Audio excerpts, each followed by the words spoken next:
What about Hosea Williams? What about all the other black history? We need to keep this and ingrain this not only in black children but in all Americans, because black history is American history. Well, and I want to see Correct History Month. You know, we are doing so much revisionist history out there that what I learned from this election is people don't know about our history, black or white, and they don't know about economics. So, you know, keep Black History Month if you want to, but let's make sure we have accurate history and that we push harder on the school level. You don't think there's a need for Black History Month? I'm going to break this up a little bit. Why not?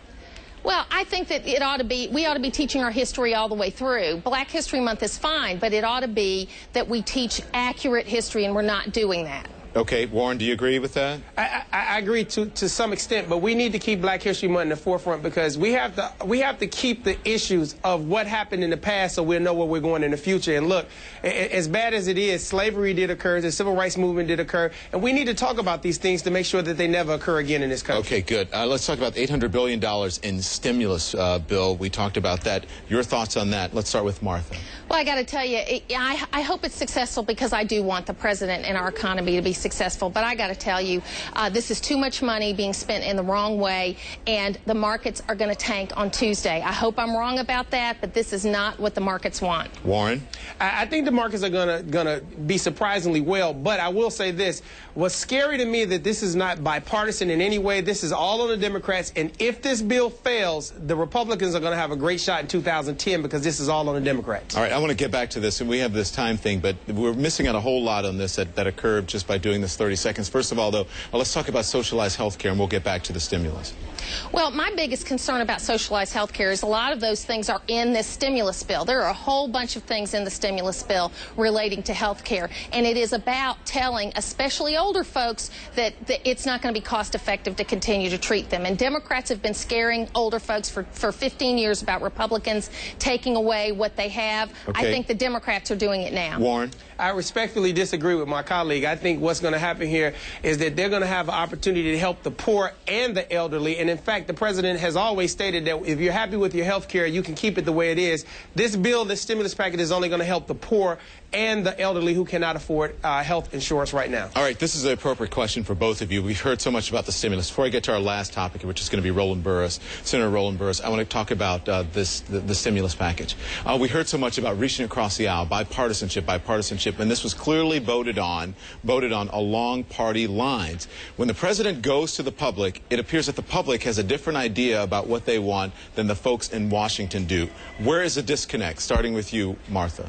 Well, the public, I mean, overwhelmingly was opposed to this, except when they heard President Obama talk about it. The and polls I think don't that show you're going to that, see. though. I don't know. The polls I looked at had roughly between 30 and 50% liking it, and it was going down every single day. What I do think was good was President Obama going out and making his case. I'd like to see him come to some red states and do that. Warren, 30 seconds with that.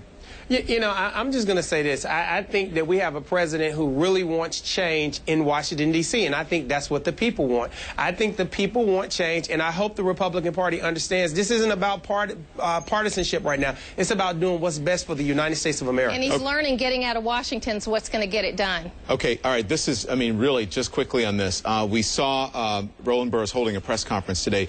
The reporters seemed very aggressive when it came to him. Do you think that he was sort of dissed in a way or disrespected, Warren? I do. I think he was very respected in this sense.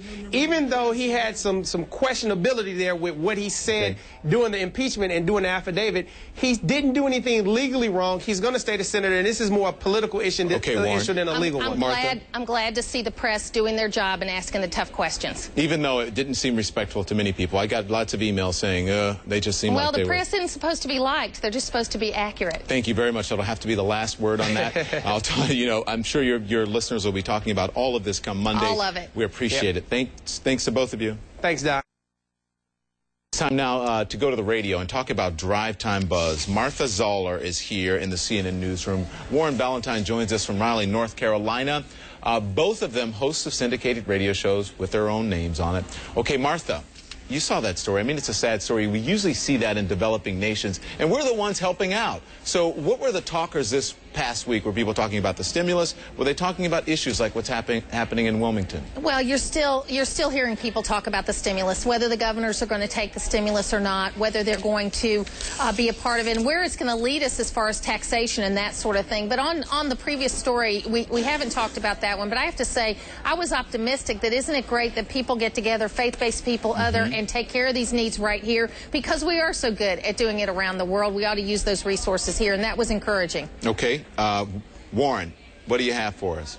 Well, I agree with Martha as far as the encouragement, but, you know, when I look at what some of these governors, like the governor of South Carolina saying that he won't take the money from the recovery plan, I mean, I think if a governor is in a position to take this money to help their economy, to help that state, and they refuse that money, that governor should be impeached. We're not just in a recession, we're in a depression, and we need to be stepping up as Americans to help each other, number one, and number two, if the government is going to come in and give some money to help out, we need to be taking that money right now, because there's too many people not working. But Warren, it does depend on what the strings are attached to the money, because you don't need to take money that you don't need. Now the Republicans want to be fiscal and make sure that everything is all right. We're going to have to end it there, because I want to move on and talk about some other things, because I know, Warren and Martha, that last week, this Eric Holder thing, the Attorney General, and saying that Americans were cowards when it comes to race, that was a real talker on the radio. I heard it both. Martha, I was on your show. Yes. Warren, I was on your show, and people were talking about it. I'll start with Warren this time. What were they saying? Well, my listeners, they agree with Eric Holder. They think that we need to have a conversation. We need to have a dialogue or a dialect about what's going on with race in this country in order to move past race. And to be honest with you, when you look at what happened with the New York Post, this is why people want to have this conversation, because as far as we've come, you know, you still have people who are not foreseeing that people will be affected by certain things and certain images. I've got to say that this isn't, you know, scientific. This is an unscientific survey that I did myself, and not everyone agrees with this. Most African Americans I spoke to said, hey, you know what he said was right on, I don't see anything wrong with it. Others, some of my white friends said, you know what, I was offended by it. Well, why, Martha? Because it discounts all the progress that we have made. And you look at Eric Holder, who his story wouldn't be possible in most any other country in America. And to say we're not having dialogue about race, we are having dialogue about race. And we've got to continue to do that. It is a huge problem to sit and say the American people are cowards, because there is no country in the history of the world. Do you see brown and black faces in the leadership positions in England or Europe or Germany? Can they start businesses? No. We have got to appreciate what we have. I've got to stop you there, because I think what's really happening is somewhere in the middle for all of this. We're a country that's made great progress, but yes, we do need to talk more. But if the expectation is perfection, you're never going to be happy. It's never going to be perfect, but we can always be better. But real quick, we have to go. I just want to say, most people took offense to that cartoon in the New York Post, right, Martha? Oh, yeah. I mean, I think that it was misread in some ways, because it was right the day after that terrible attack by the chimpanzee in Connecticut. No way to misread Well, wait a minute. And I think that when you look at who wrote the bill, it was Nancy Pelosi, but it was the wrong thing to choose. Okay. And it was nothing. Martha, don't fall for that hype. There's no way to misread that. That was very offensive any way you cut it, and that's why African-American people took offense to it. Don, you know, I want to say this. Next week, we're going to be introducing on my show Save the Economy. I want everybody to go check out this website. I think it's a great way. It's called SaveTheEconomy.com, right? SaveTheEconomy.com to save our economy. Thank you very much. I let you guys go on a little long, because, I mean, really, there was a lot of controversy last week when it came to race, and especially Eric Holder's comments and that cartoon. Well, so I'd let love you to talk a talk little bit about more. with the president's speech We've next got week. a lot to talk about, and we should talk more about race in depth. Thank you all very much, and have a great rest of your weekend. Thanks. Are always an active part of our conversation, and you always have plenty to say, as do the folks who listen to these two. Our radio hosts, Martha Zoller and Warren Ballentine. Martha, let's start with you.